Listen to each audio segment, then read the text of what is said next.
Continuing our Coaching During COVID series, we're with Bob Whalen, head coach of the baseball team. Coach, it's been a long year, certainly. You know, last spring, lost most of your season, and you dealt with that. We talked about that last spring. But tell us a little bit about this past fall. You know, you had freshmen coming in. You didn't have many other team members on the available at the time. What were you able to accomplish in the fall with your players?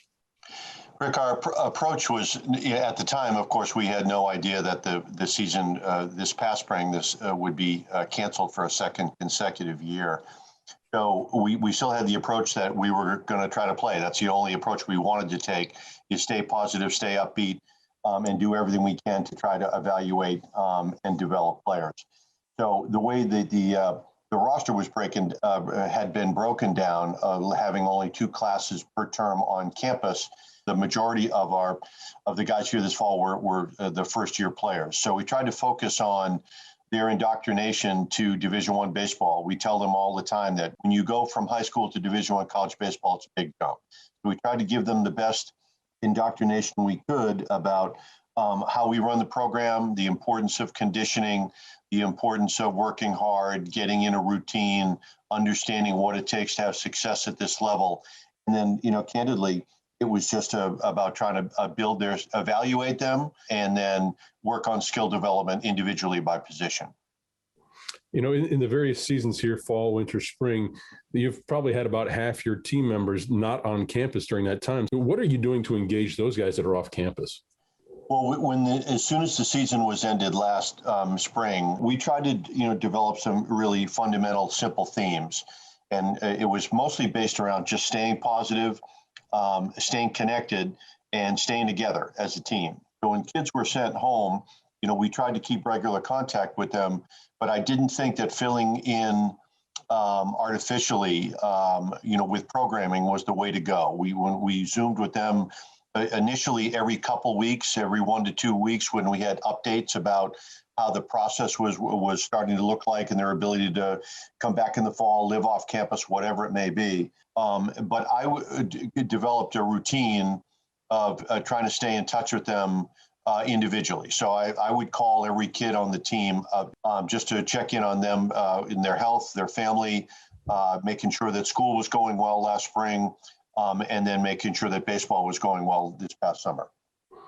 Dartmouth's on the quarter system, and you had to transition from the winter to the spring. And as you mentioned, there was uncertainty about, is there going to be a spring season or not? As it turned out, there wasn't.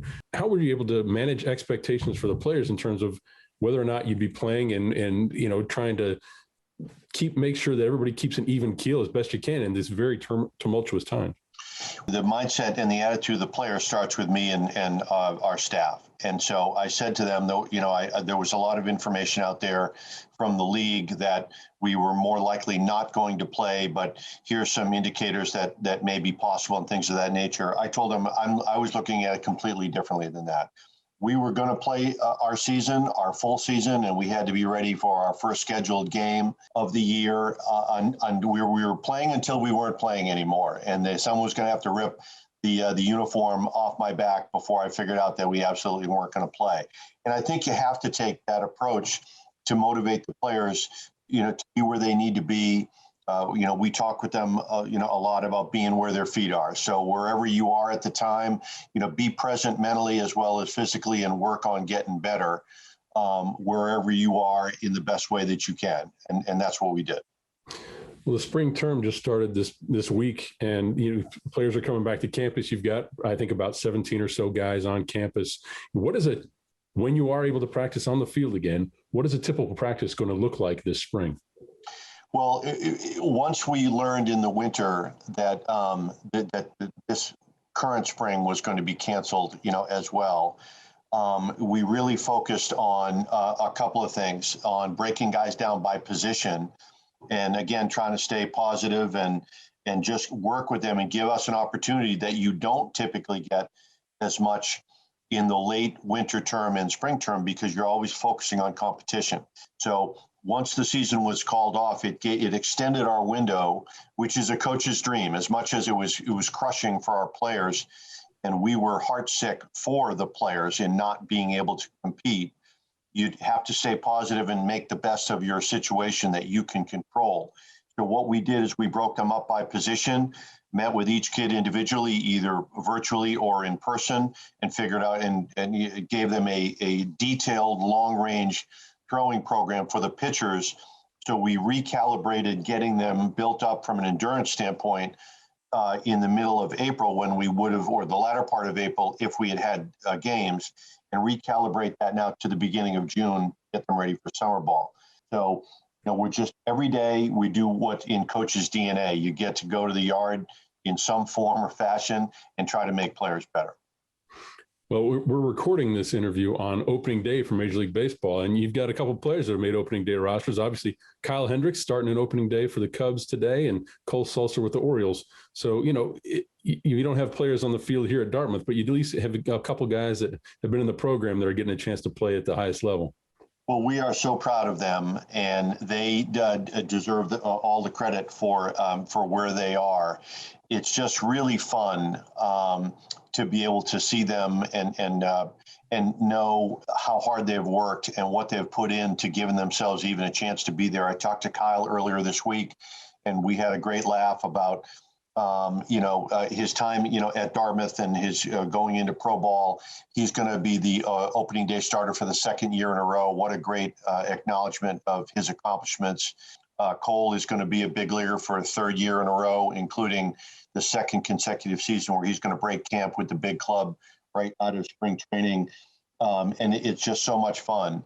I will say that we had Cole and his brother Bo, along with a bunch of other Dartmouth people during some of those Zooms way back when the players were a little down about not being able to play. It just reminded me of how important guys' times are at Dartmouth and the role that the baseball program, regardless of who the coach is, plays in their overall Dartmouth experience and their development, and how much it means to them to give back to current players, knowing that they were where those kids are only a few years ago. Coach, I'm going to ask you one last thing, and that's on a personal note. How is the Whalen family doing? Your wife at home, you got 2 college-age kids. How are you guys been dealing with the pandemic this past year?